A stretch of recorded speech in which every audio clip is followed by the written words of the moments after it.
हितेश बरामदे में चुपचाप बैठा अपने पिताजी के उस पिंजरे को देख रहा था जिसमें वो अपनी पसंद की चिड़िया पालते थे।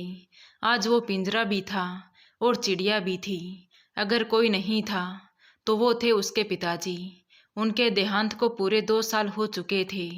उस वक्त हितेश की उम्र केवल 20 वर्ष थी, लेकिन जिम्मेदारियां एक 40 साल के व्यक्ति जैसे उसके कंधे पर आ गई थी। उसकी 2 छोटी बहनें थीं जिनकी पूरी जिम्मेदारी उसी पर थी। वो अपने सपने भी पूरे करना चाहता था।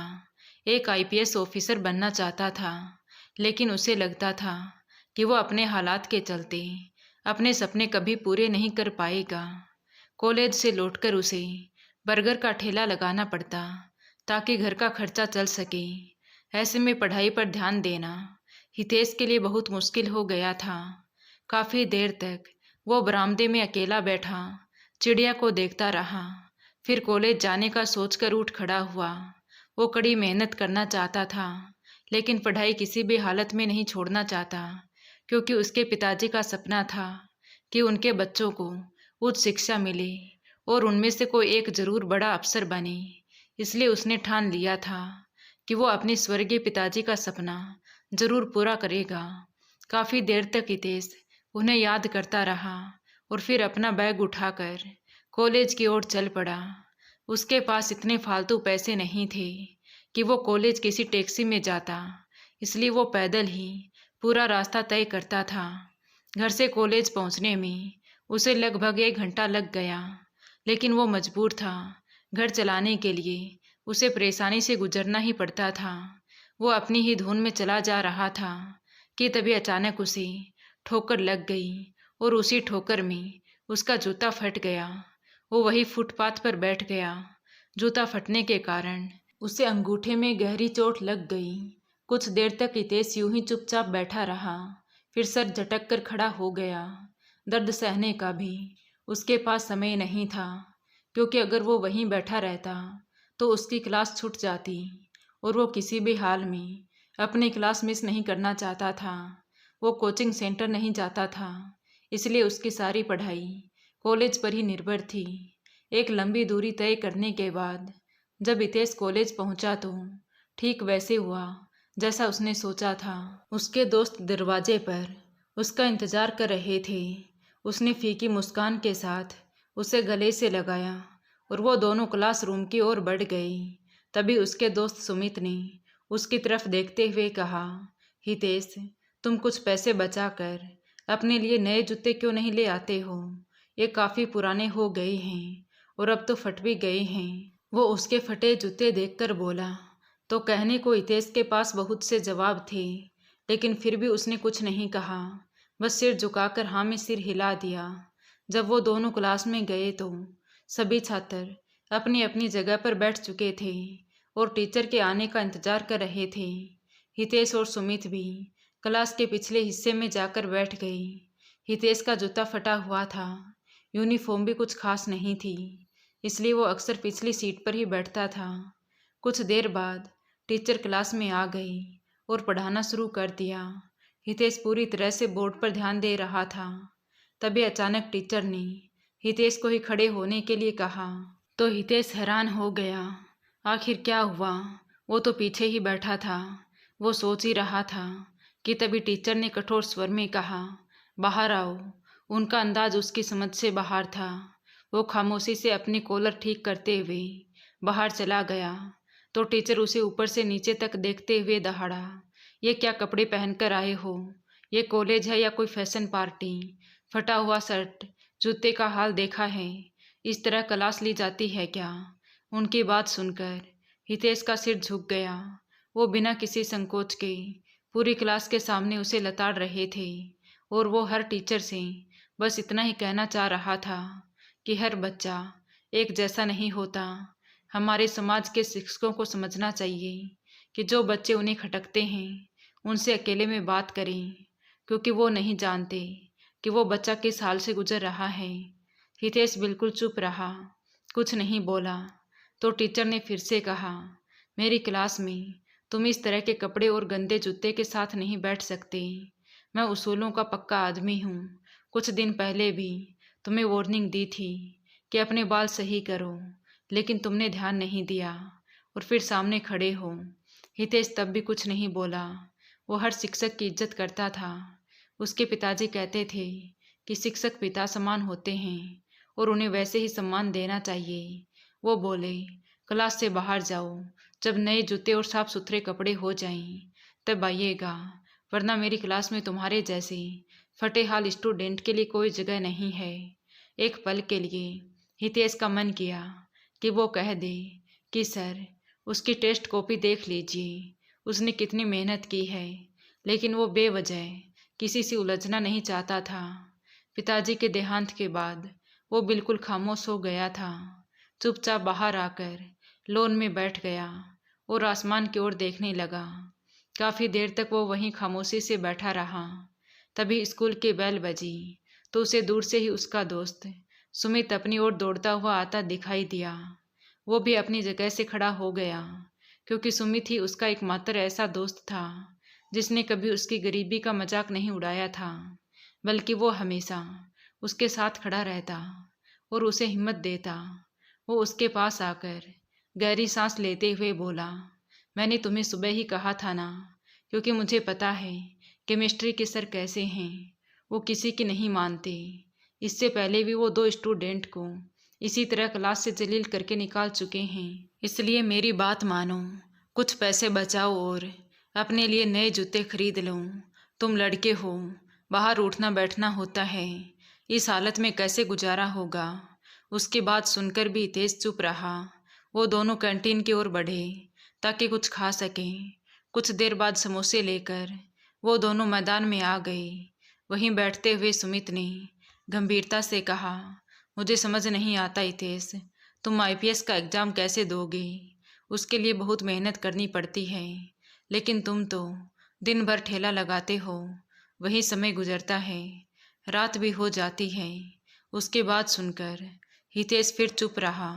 सच कहें तो उसके पास इस बात का कोई जवाब ही नहीं था, लेकिन उसे अपने भगवान पर पूरा भरोसा था कि उसका सपना वो एक ना एक दिन जरूर पूरा करेंगे।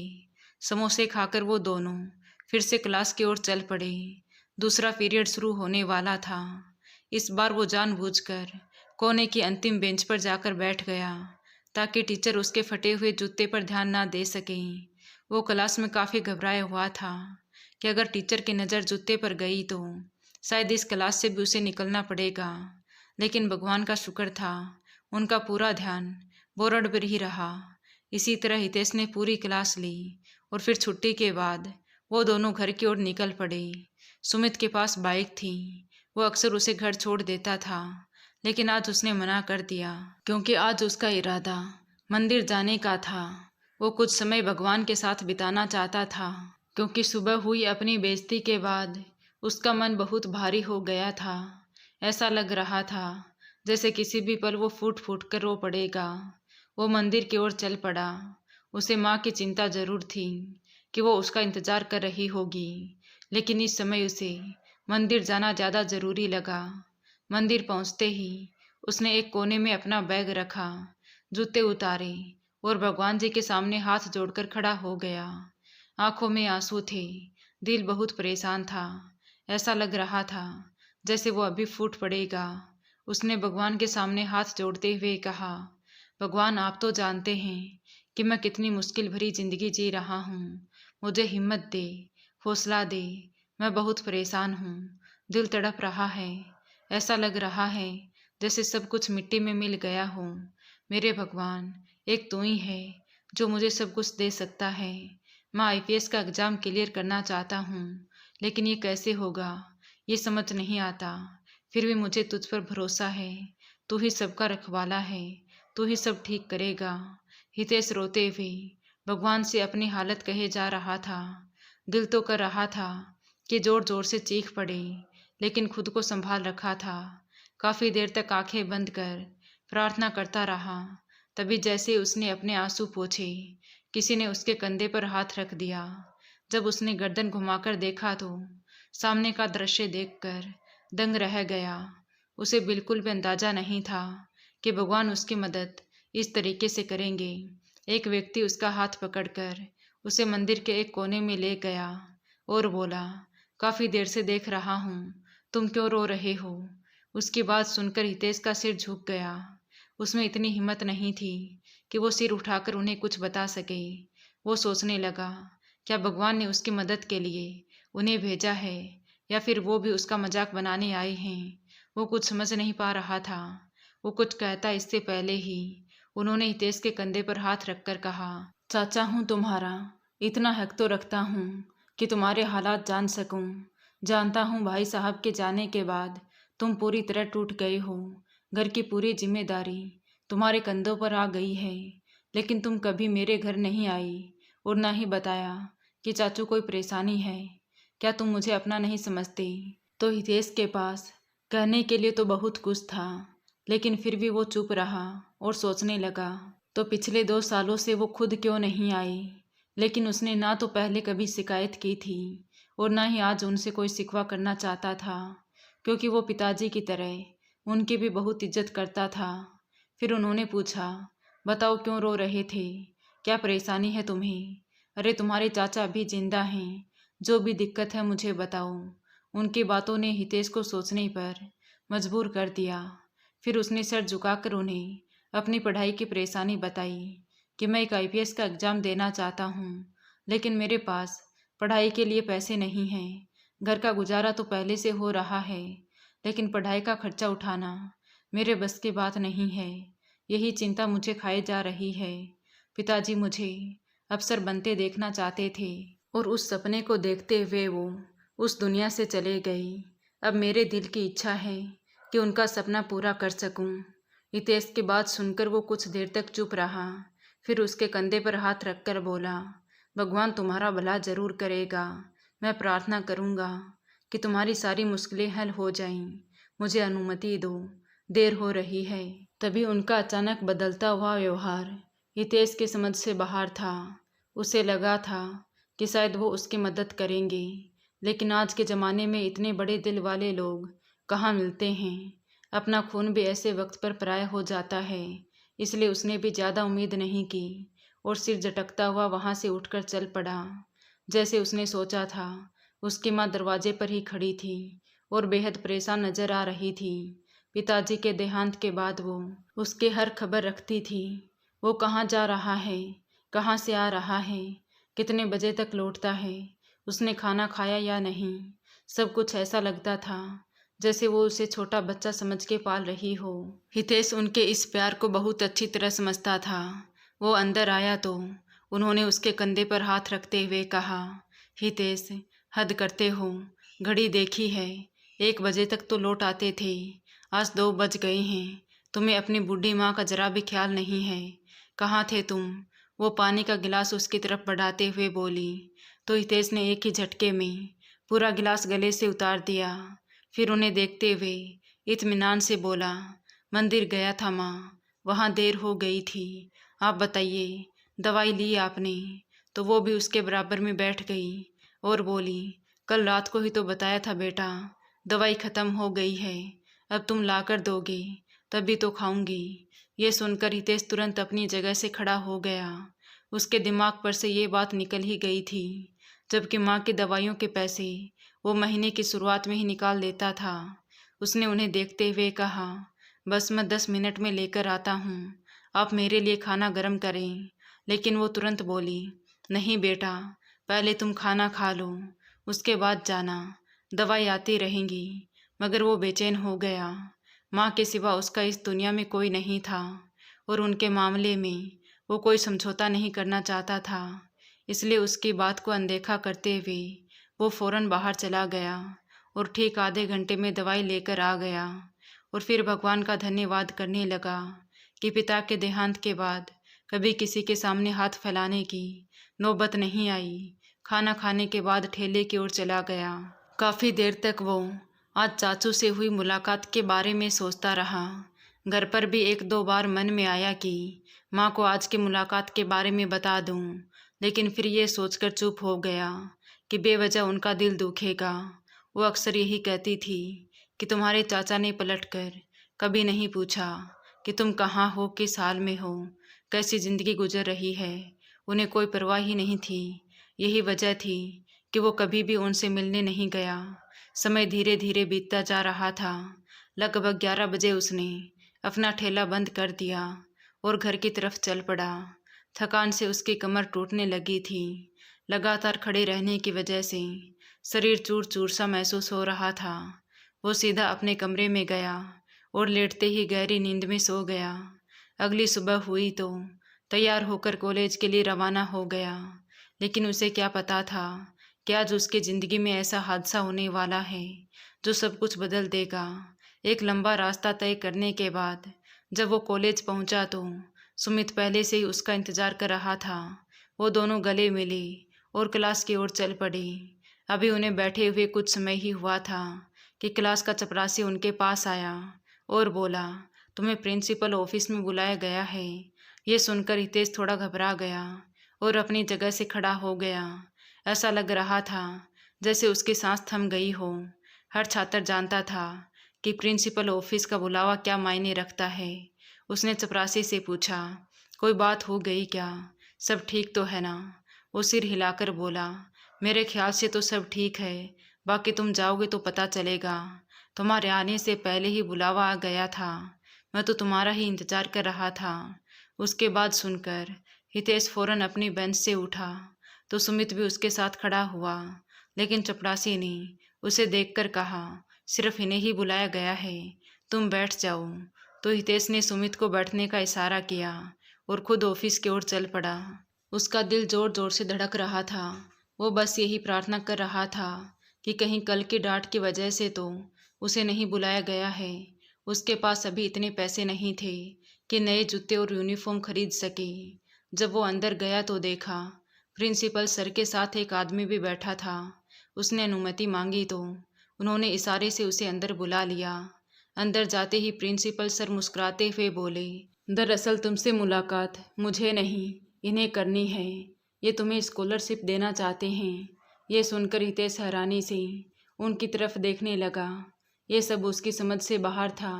उसकी नज़र उस अजनबी व्यक्ति पर गई जो मुस्कुरा रहे थे। उन्होंने उसकी तरफ हाथ बढ़ाते हुए कहा, मिस्टर हितेश, मुझे आपकी काबिलियत के बारे में पता है। आप बहुत होशियार छात्र हैं। मुझे जानकारी मिली है कि आप आईपीएस का एग्ज़ाम देना चाहते हैं। मैं आपके साथ हूँ। आपकी पढ़ाई का सारा खर्चा मैं उठाऊँगा। आप जैसे काबिल छात्रों को आगे बढ़ना चाहिए। हमारे देश को आप जैसे नौजवानों की बहुत ज़रूरत है। ये सुनकर तो हितेश हैरान रह गया। भगवान क्या सच में इस तरह मदद भेज सकते हैं? उन्होंने उसका हाथ दबाया और कहा, आपको किसी भी तरह की परेशानी हो, आप मुझे इस नंबर पर संपर्क कर सकते हैं। जूते, यूनिफॉर्म और किताबें सब प्रिंसिपल ऑफिस से ही मिल जाएंगी। फिलहाल इस बात को अपने तक ही सीमित रखना, किसी को बताने की ज़रूरत नहीं है। उसकी बात सुनकर हितेश बस उन्हें धन्यवाद देना चाहता था, लेकिन उन्होंने उसे बोलने का मौका ही नहीं दिया। कंधा थपथपाया और बोला कि कभी अपने सपनों को बेकार मत समझना। अगर भगवान ने तुम्हारे दिल में एक ख्वाहिश डाली है कि तुम आईपीएस बनो तो तुम हिम्मत मत हारना। यह कहकर वो जा चुके थे और हितेश हैरानी से खड़ा सोच रहा था कि ये इंसान कौन था जो फरिश्ते की तरह उसकी ज़िंदगी में आया। तभी प्रिंसिपल उसे देखकर बोले, हितेश, तुम बहुत लक्की हो कि बैठे बैठे तुम्हें इतनी अच्छी स्कॉलरशिप मिल गई है। ज़रूर ये तुम्हारे कोई रिश्तेदार होंगे या फिर वो तुम्हें व्यक्तिगत रूप से जानते होंगे। हितेश उस पल कुछ नहीं बोल पाया, बस खामोशी से थैंक यू सर कहा और क्लासरूम में चला गया।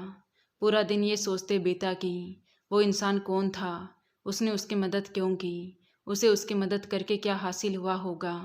उसके पास इन सवालों का कोई जवाब नहीं था। छुट्टी होते ही प्रिंसिपल ने फिर से उसे ऑफिस में बुलाया। जब वो वहाँ पहुँचा तो देखा कि उसके लिए नए जूते, यूनिफॉर्म और किताबें रखी हुई थी। सर ने उसकी ओर देखकर कहा, ये उनकी तरफ से हैं, तुम्हारे लिए भेजा गया है, इसे ले जाओ। वो चुपचाप सारा सामान उठाकर बाहर निकल आया। उसकी आंखें बार बार भीग रही थी। उसे यकीन नहीं हो रहा था कि मंदिर में मेरा यूं रोना क्या भगवान को पसंद आ गया था। वो ये सोचते हुए फिर से मंदिर चला गया। भगवान का धन्यवाद करते हुए वो खूब रोया और फिर घर की ओर चल पड़ा। घर पहुंचा तो रोज की तरह माँ ने उसे डांटा कि इतनी देर क्यों करते हो, एक बार शक्ल दिखा दिया करो। फिर मंदिर जाया करो। फिलहाल वो चुप रहा। माँ ने जब सामान के बारे में पूछा तो उसने सब बता दिया। माँ उस अनजान व्यक्ति को बहुत दुआएं दे रही थी। समय बीतता जा रहा था और वो इंसान खामोशी से उसकी मदद करता रहा, जिससे वो हैरान रह जाता था।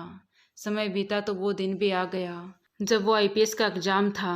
उस दिन का सपना वो बरसों से देखता आ रहा था। दिन भर ठेला लगाना और रात भर जागकर पढ़ाई करना उसके लिए बहुत मुश्किल था, लेकिन उसने हिम्मत नहीं हारी। जो लोग भगवान पर भरोसा रखते हैं वो कभी हार नहीं मानते। 3 घंटे बाद जब पेपर ख़त्म हुआ तो वो संतुष्ट था कि उसने अच्छा पेपर लिखा, लेकिन दिल की बेचैनी शब्दों में बयां नहीं की जा सकती। उसके ऊपर अनाथ बहनों की जिम्मेदारी थी, विधवा माँ की जिम्मेदारी थी, और यही सपना उसे दिन रात मेहनत करने पर मजबूर करता रहा ताकि घर की परेशानियां थोड़ी कम हो सकें। और फिर भगवान ने उसकी मेहनत और लगन का फल दे ही दिया। उसका आईपीएस का एग्ज़ाम क्लियर हो गया। उस दिन वो भगवान के सामने गिरकर खूब रोया। ऐसा लग रहा था जैसे भगवान ने उसे एक ऐसा तोहफा दे दिया जिसका वो हकदार नहीं था। लेकिन आज वो उस इंसान से मिलना चाहता था जिसने उसकी मदद की थी। आज तक उसने कभी उस नंबर पर कॉल नहीं की थी, क्योंकि हमेशा उसकी परेशानी से पहले ही रकम उस तक पहुंचा दी जाती थी। आज पहली बार उसने उस नंबर पर कॉल की और पहली बार कॉल रिसीव कर ली गई। जो आवाज़ उसे सुनाई दी उससे उसका पूरा शरीर पथरा गया, क्योंकि वो आवाज़ किसी और की नहीं बल्कि उसके चाचू की थी। पढ़ाई के सफ़र में जितनी नफ़रत उसने अपने चाचू से की थी उसका कोई मुकाबला नहीं था। हाँ, वो कहता कुछ नहीं था, लेकिन अंदर से बहुत अफसोस होता था। फिर उन्होंने कहा, हितेश बात कर रहे हो? ये सुनकर उसकी रुलाई फूट पड़ी। उसका मन कर रहा था कि उनका कॉलर पकड़कर पूछूं, आप इतने साल तक मेरी मदद करते रहे लेकिन कभी बताया क्यों नहीं? पर वो कुछ कह पाता उससे पहले ही वो बोले, मैं जानता हूँ बेटा कि तुम रो क्यों रहे हो, और ये भी जानता हूँ कि तुम हैरान हो। बस इतना समझ लो कि कुछ काम छिप कर किए जाते हैं ताकि दुनिया जलन ना करे और लोग बातें न बनाएं। मेरी दुआ है कि तुम बहुत कामयाब रहो। तुमने मेरे भाई का सपना पूरा करके मेरा सीना गर्व से चौड़ा कर दिया। मैं मानता हूँ हितेश कि मैं अब तुम्हारी चौखट पर नहीं आता, लेकिन उसका कारण भी बहुत अहम है। मैं उस चौखट का सामना नहीं कर पाता जहाँ मेरा भाई रहा करता था। वो खाली घर मुझसे देखा नहीं जाता, लेकिन अब मुझे गर्व है कि तुम आईपीएस बनने जा रहे हो, और अब मैं पूरे बैंड बाजे के साथ तुम्हारे पास आऊँगा। उनकी बात सुनकर हितेश रोते रोते हंस पड़ा। दोस्तों, जिंदगी में बहुत से लोग ऐसे होते हैं जो आपसे दूर ज़रूर होते हैं, लेकिन आपके दिल के बहुत करीब होते हैं। बस आंखें खोलिए, उन्हें देखिए और पहचानिए। नफ़रत किसी भी समस्या का हल नहीं होता। मोहब्बत करना ही ज़िंदगी का सबसे खूबसूरत पहलू है। तो दोस्तों, आपको ये कहानी कैसी लगी कमेंट करके ज़रूर बताएं। कहानी अच्छी लगी हो तो प्लीज़ वीडियो को लाइक करें, शेयर करें, और हमारे चैनल कहानी विद देवांशी को सब्सक्राइब ज़रूर करें। Thank you.